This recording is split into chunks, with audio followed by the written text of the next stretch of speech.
What's up, everyone? Today we want to talk about SSL certificates. So stay tuned.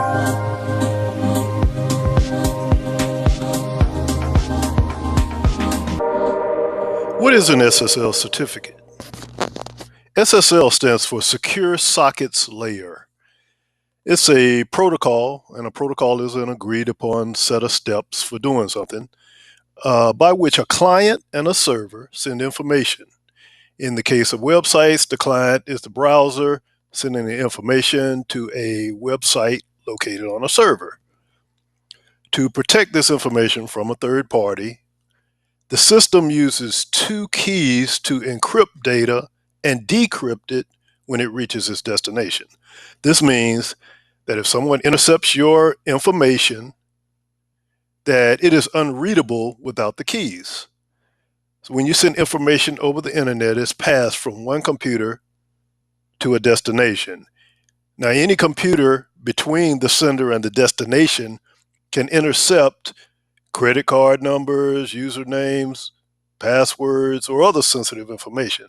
So for that reason, you want the information to be readable only by who it is intended for.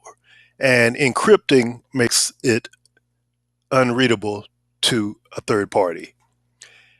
SSL is what makes the internet secure enough to send sensitive information like credit card information. Even if your website doesn't handle sensitive information, SSL provides privacy, critical security, and data integrity for your website and your users' personal information.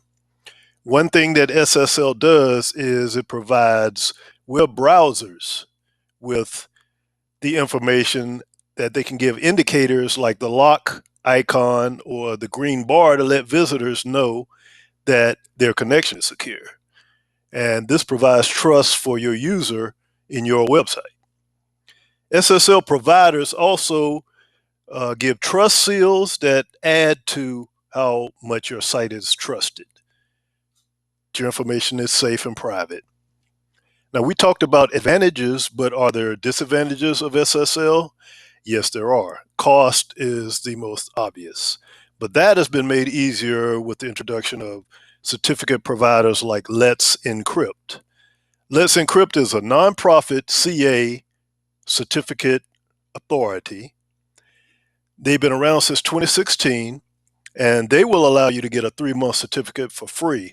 So if you're unsure about what you need in terms of a certificate, then Let's Encrypt is a good way to test it out without investing a lot of money. It is essentially free and fairly easy to install. Now, SSL, is the standard for dealing with credit cards. And if you want to be industry compliant, PCI compliant, that is, which is the standard for credit cards, you need to have an SSL certificate. Another advantage of the SSL is that it protects you against phishing attacks. Phishing attacks are generally where hackers will use emails to lure your users to a fake site that impersonates your site.